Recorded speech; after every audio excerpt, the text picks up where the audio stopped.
Assalamualaikum warahmatullahi wabarakatuh. Selamat datang, selamat bertemu lagi dengan saya di mata kuliah Studi Kelayakan Bisnis pada pertemuan ketiga. Untuk pertemuan kali ini, nanti kita akan membahas terkait dengan aspek-aspek dalam studi kelayakan bisnis. Sebagai pendahuluan, ada setiap proposal proyek atau rencana bisnis kita, pastinya kita harus mampu mengevaluasi kelayakannya dari beberapa aspek. Apa saja itu? Yaitu dari kelayakan pasarnya, dari kelayakan teknisnya, dari kelayakan operasionalnya, dan kelayakan ekonominya. Dari kelayakan pasarnya, kita bisa melihat bahwasannya apakah permintaan barang X lebih besar daripada penawaran atau X yang tersedia. Kita juga harus mampu mengidentifikasi. Yang kedua, apakah harga dari X barang tersebut itu dapat dikendalikan atau tidak. Artinya harga tersebut mampu bersaing di pasar atau tidak. Yang ketiga, apakah persaingan pasar X cukup ketat atau kita istilahkan kita memiliki kompetitor yang banyak atau tidak. Itu kita bisa evaluasi juga. Kemudian keempat, apakah barang X tersebut yang kita punya hasilkan mempunyai kelebihan atau karakteristik tertentu atau memiliki perbedaan dengan produk-produk lainnya. Untuk tahapan selanjutnya adalah kelayakan teknis. Untuk kelayakan teknis kita bisa melihat yang pertama adalah apakah teknologinya itu sudah tersedia atau belum. Yang kedua, apakah teknologi yang akan digunakan dapat terintegrasi dengan teknologi yang sudah ada atau belum. Dan yang ketiga, apakah sistem yang sudah ada dapat dikonversi ke teknologi yang baru atau tidak. Kemudian yang keempat, apakah organisasi memiliki orang yang menguasai teknologi baru atau tidak. Ini berkaitan dengan SDM dari usaha tersebut. Kemudian aspek yang selanjutnya adalah kelayakan dari operasional. Jadi kita juga harus melihat bagaimana kelayakan dari operasionalnya. Dari aspek teknis, kita bisa melihat apakah sistem dapat memenuhi tujuan organisasi untuk mendapatkan informasi yang dibutuhkan. Kemudian yang kedua, apakah sistem dapat diorganisasikan untuk menghasilkan informasi pada saat yang tepat untuk setiap orang yang membutuhkan. Ini dilihat dari aspek dari teknisnya. Dari aspek penunjang, dari aspek psikologisnya penerimaan oleh orang-orang yang terlibat di dalam organisasi, kita juga bisa melihat apakah sistem yang baru memerlukan restrukturisasi organisasi dan bagaimana akibat restrukturisasi tersebut terhadap orang-orang yang ada di organisasi. Jadi kita juga bisa mengevaluasi dari aspek psikologisnya. Yang kedua, apakah diperlukan pelatihan atau pelatihan ulang dari SDM yang dimilikinya. Yang ketiga, apakah personel di dalam organisasi dapat memenuhi kriteria untuk sistem yang baru. Kelayakan yang selanjutnya kaitannya dengan kelayakan ekonomi. Dari kelayakan ekonomi kita bisa melihat kelayakan ekonomi berhubungan dengan return investment dan berapa lama biaya investasi tersebut itu bisa kembali. Kemudian apakah bermanfaat melakukan investasi ke proyek ini atau mungkin melakukan usaha yang lainnya. Pada suatu proyek yang besar biasanya lebih ditekankan pada kelayakan ekonomi. Karena apa? Karena umumnya berhubungan dengan biaya yang cukup besar. Yang keempat, untuk menganalisa kelayakan ekonomi menggunakan analisis biaya atau dikatakan sebagai cost benefit analysis. Berkaitan dengan analisis biaya atau manfaat, itu ada penjelasannya kaitannya dengan kenapa kita perlu namanya analisis biaya atau manfaat. Yang pertama, tujuannya apa? Tujuannya adalah memberikan gambaran kepada user atau pengguna apakah manfaat yang diperoleh dari sistem baru itu lebih besar atau lebih kecil dibandingkan dengan biaya yang dikeluarkan.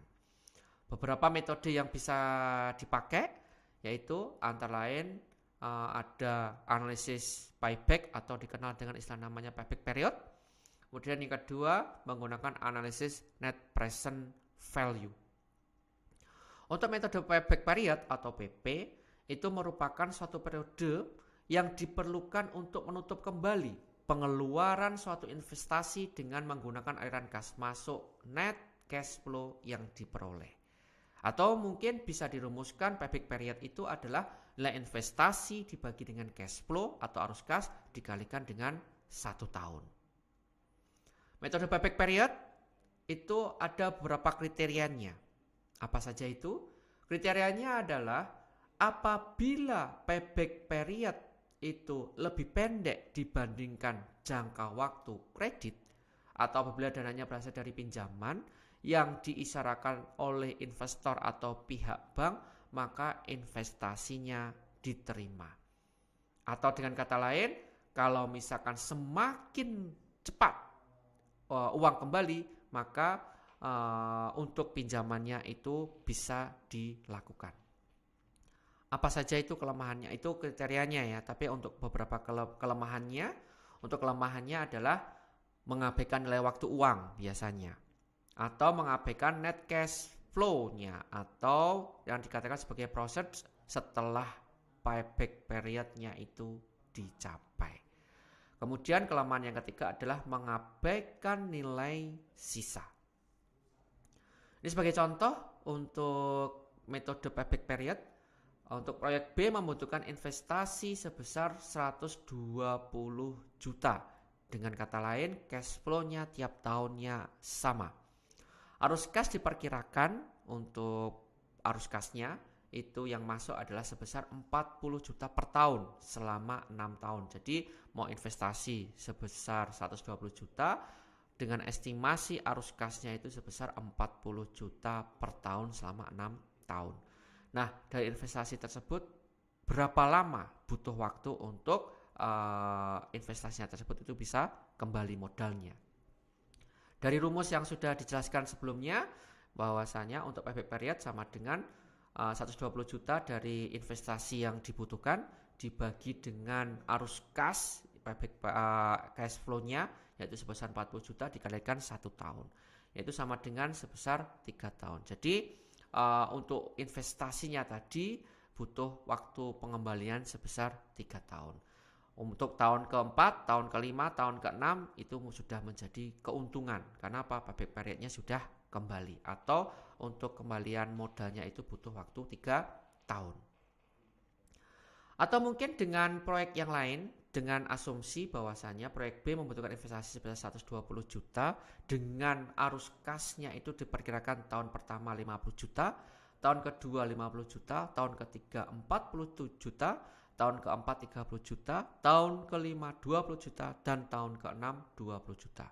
Bagaimana cara mengerjakannya? Untuk penyelesaiannya itu maka kita akan menghitung investasi pada tahun pertama itu 120 juta, kemudian untuk prosesnya atau cash flow-nya pada tahun pertama itu sebesar 50 juta, maka masih kurang 70 juta. Kemudian untuk tahun kedua arus kasnya sebesar 50 juta, kemudian dikurangkan masih kurang 20 juta. Pada tahun ketiga itu sebesar 40 juta, berarti itu ada sisa. Nah, untuk pengembaliannya berapa lagi untuk melunasi atau butuh pengembalian investasinya. Maka untuk payback periodnya tadi sudah diketahui proses tahun pertama 50 juta, tahun kedua 50 juta, berarti itu payback periodnya yang sudah jelas yaitu 2 tahun. Kemudian untuk menghitung berapa sisanya, berarti kan 20 juta sisanya dibagi 40 juta dari proses tahun ketiga dikalikan 12 bulan. Maka ketemu 6 bulan. Jadi untuk payback period untuk pertanyaan yang sudah dijelaskan tadi itu butuh waktunya 2 tahun 6 bulan. Itu untuk yang payback period. Untuk net present value, tahapan selanjutnya. Untuk present value itu berarti kan nilai sekarang dari penerima uang yang akan didapat pada tahun mendatang. Kalau net present value adalah selisih antara penerima dan pengeluaran per tahunnya. Diskon rate-nya Bilangan yang dipergunakan untuk mendiskon penerimaan yang akan didapat pada tahun mendatang menjadi nilai sekarang. Atau diskon rate dapat dilihat dari tabel diskon rate yang telah ditentukan dan tingkat suku bunganya dan tahunnya. Dan ini bisa dilihat pada tabel diskon rate yang bisa Anda download sendiri untuk PDF-nya. Itu sudah ada. Sebagai contoh, perhitungan jika arus kas per tahun tidak sama. Misalkan, proyek B membutuhkan investasi tadi sebesar 120 juta dengan tingkat bunga atau rate of return-nya itu 10%, dengan process atau arus cash flow-nya itu diperkirakan tahun pertama 50 juta, tahun kedua 50 juta, tahun ketiga 40 juta, tahun keempat 30 juta, tahun kelima 20 juta, dan tahun keenam 20 juta. Maka untuk menghitungnya Anda bisa melihat dari tabel diskon rate-nya ya. Jadi di degree freedom-nya itu ya sudah dilihat gitu ya, bisa dilihat dari slide bahwasanya itu tahun pertama, tahun kedua, tahun ketiga, tahun 4 ke tahun kelima, tahun ke-6 itu semuanya bisa Anda lihat pada tabel diskon rate dengan degree of freedom-nya 10%. Jadi itu tidak asal dapat nilainya, tapi itu juga bisa dilihatnya itu dari tabel.